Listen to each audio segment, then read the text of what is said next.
Have you ever felt there's a part of you that you can't fully understand? A shadow inside that influences your decisions without you noticing? Carl Jung believed the key to personal growth isn't avoiding that darkness, but finding the light within it. In this video, we'll show you how Jung's teachings can help you know yourself better, integrate your shadows, and become a superior version of yourself. Carl Gustav Jung was a Swiss psychiatrist and psychoanalyst who founded the field of analytical psychology. He was deeply interested in a person's inner mechanisms, their personality, desires, what they're conscious of, and what they're not. He called the center of our consciousness the ego, which regulates everything we're aware of and decides how and what to act on. However, everyone also has parts of their personality they're not conscious of, including what Jung called the shadow. Jung divided the unconscious into two levels, the personal unconscious and the collective unconscious. The personal unconscious includes everything that's part of you as an individual, but you're not aware of or even deny: emotions, desires, memories, feelings, and more hidden or unknown things. The collective unconscious covers unconscious feelings, thoughts, and instincts that all people have or have had in the past as a group, things universally inherited by humans. Jung believed all humans share certain traits or affinities described as archetypes. Archetypes are part of our collective history, commonly found in mythology, fairy tales, or religious stories. Jung thought bringing your unconscious into your conscious mind is a foolproof recipe for becoming the best person you can be, or, as Dr. Jung would say, a superior person. In today's video, we'll show 7 ways to become a superior person, according to Carl Jung's philosophy. Express your creativity, Jung said. Without this playing with fantasy, no creative work has ever been born. The debt we owe to the play of imagination is incalculable. Jung believed the art a person creates holds parts of their unconscious. When making art, our inner states and situations unconsciously influence what we do and how we do it. Jung incorporated mandala drawing into his philosophy. Mandalas were used by ancient cultures as symbols of the universe and wholeness, and Jung decided the best circular motif to represent its creator is the mandala. For a long time, Jung drew a mandala in his notebook every morning and found they actually corresponded with his feelings, emotions, and thoughts at that moment. The more harmonious the mandala, the better you're likely doing. Jung hypothesized that people have an especially strong desire to make art like mandalas during phases of personal growth. When you or your life are changing, you feel less in control and need a way to regain it. If you draw mandalas regularly and learn to interpret them, you'll have an incredible tool for self-improvement. Drawing a mandala relaxes your brain and helps your thoughts focus on things you normally suppress. The types of lines you draw and colors you choose can tell you things about yourself. Do you use soft, rounded shapes or hard lines? Cool or warm colors? What do you think that reflects? If you analyze yourself through mandalas daily, weekly, or monthly, you can track your growth and changes in a way you never did before. But it's not limited to mandalas. Any creative work you produce can help you analyze your unconscious thinking, priorities, and concerns. These insights can help you know and improve yourself, thus becoming a superior person. Be aware of your persona. According to Jung, the persona is a complicated system of relations between individual consciousness and society, a kind of mask designed to make a definite impression on others and conceal the individual's true nature. One of the biggest things stopping you from being the superior person in a room is that you probably adapt too much to the other people in it, consciously or unconsciously. Most people present a false version of themselves in some way in social situations. For example, they laugh at unfunny jokes, agree with statements they don't support, or lie about their well-being for others' comfort. It's almost like a performance, as if you're wearing a mask over your true self. Carl Jung called this the persona. Your persona is how you present yourself, so others perceive you the way you want. You might want to seem kind and calm, so you agree with everything and give compliments you don't mean. Our persona develops as we learn social rules and others' expectations during childhood. Someone raised in an environment where sharing their opinion was seen as arguing and punished likely developed a persona that avoids conflict and follows the popular opinion. In contrast, someone raised in an environment that viewed emotions as weakness probably developed a persona that's tough and unfeeling. But our persona isn't just one thing. According to Jung, everyone has multiple masks. The two examples above could be the same person. You use several masks at once. For example, you may want to seem agreeable and resilient, and which mask you use depends on the circumstances.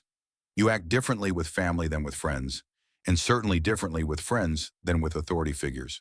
For all these situations, you have separate masks. The persona causes problems when the mask you're wearing is unnecessary, unhelpful, or harms your well-being. Imagine someone who always acts tough among friends, even when going through something difficult.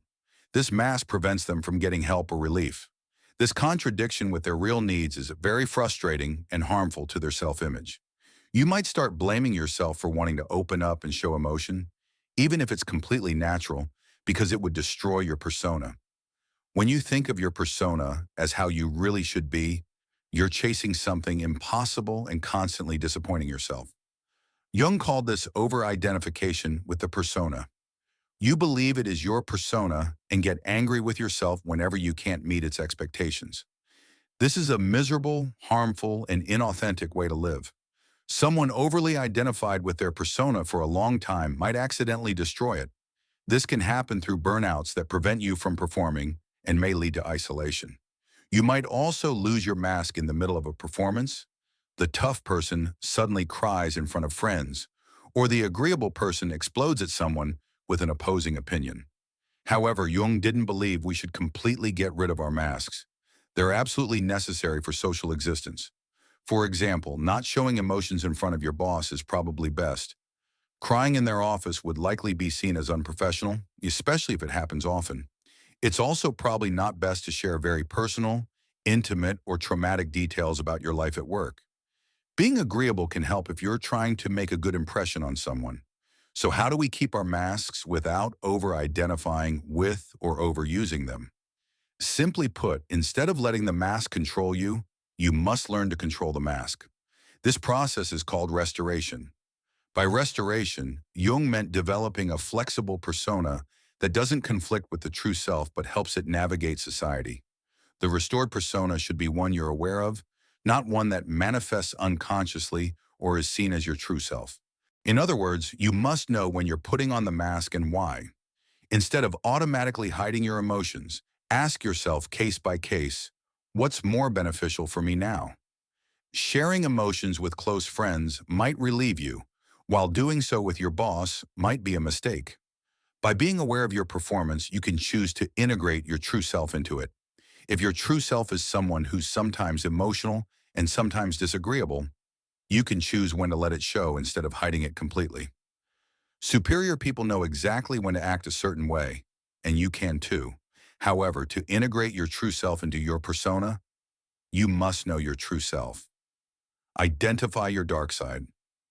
In Jung's words, everyone carries a shadow, and the less it is embodied in the individual's conscious life, the blacker and denser it is.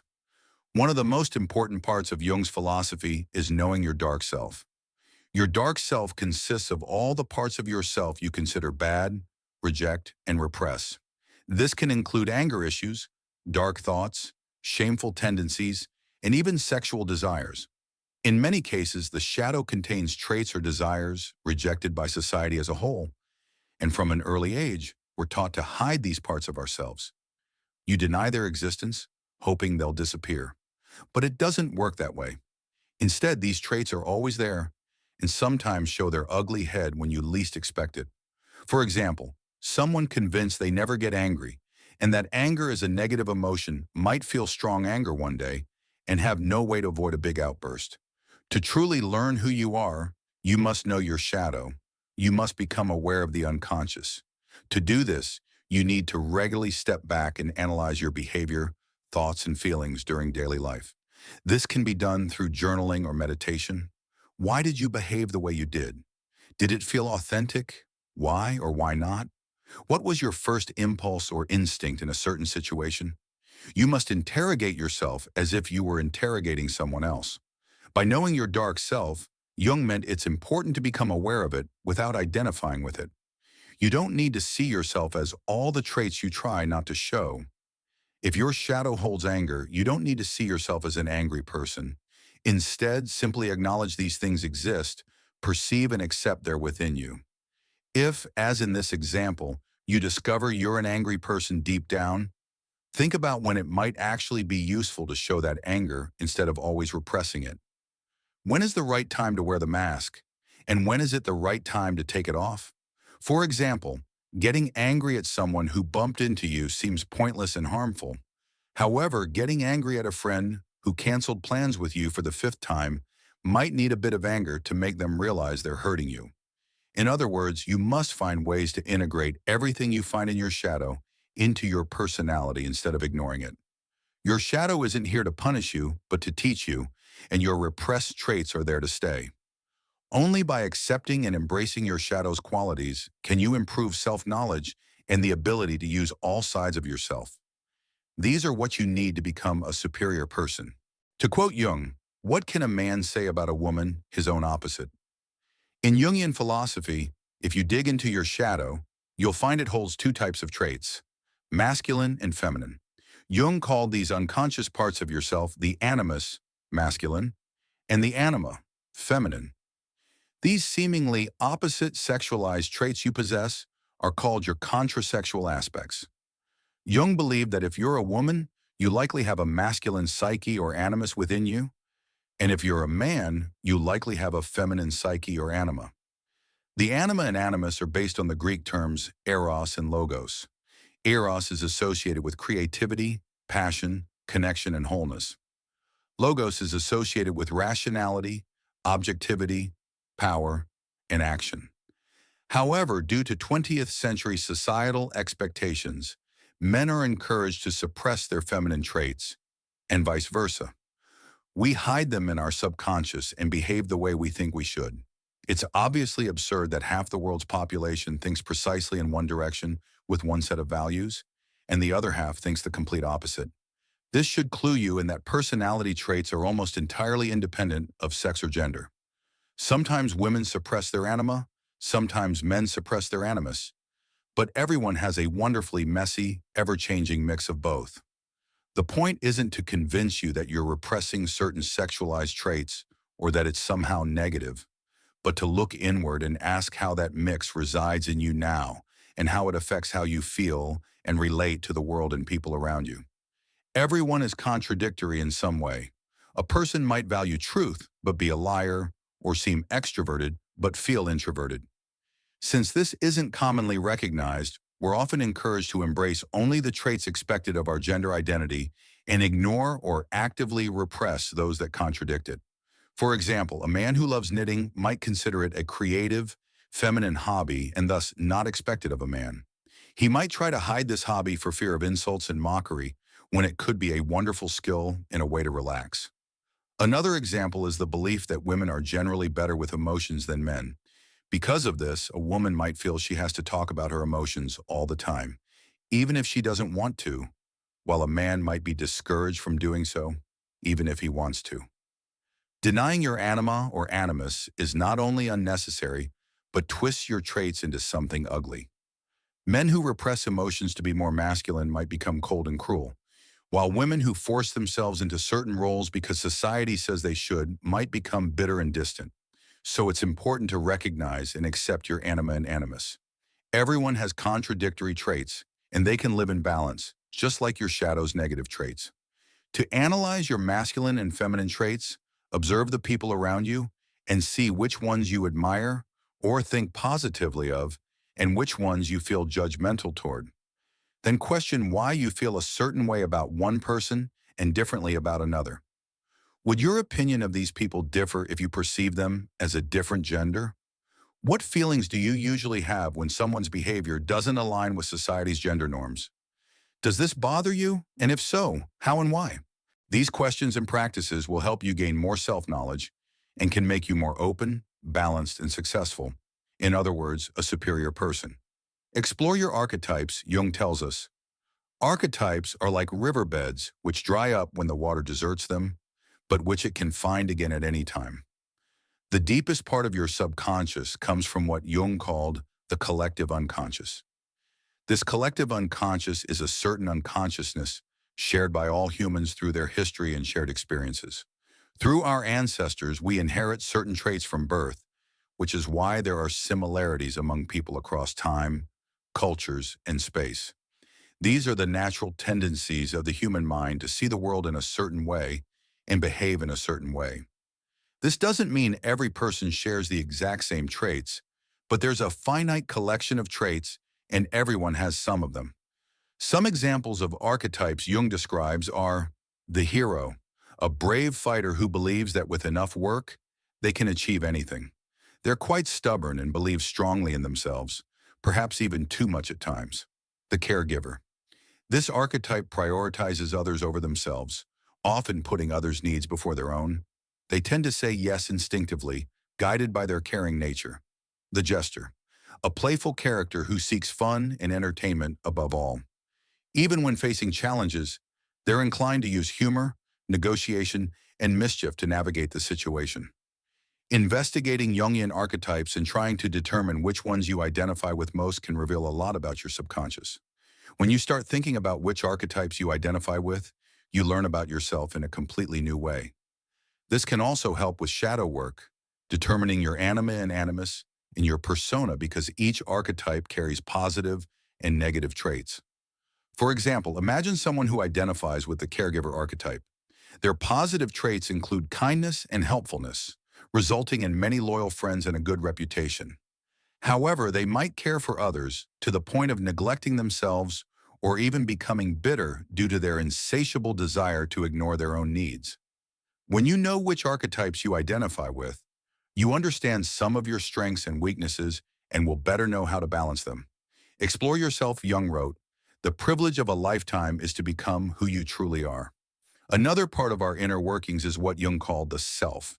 If you imagine yourself as a circle or mandala, as Jung loved to use, the center of the mandala is the ego, the conscious part of you.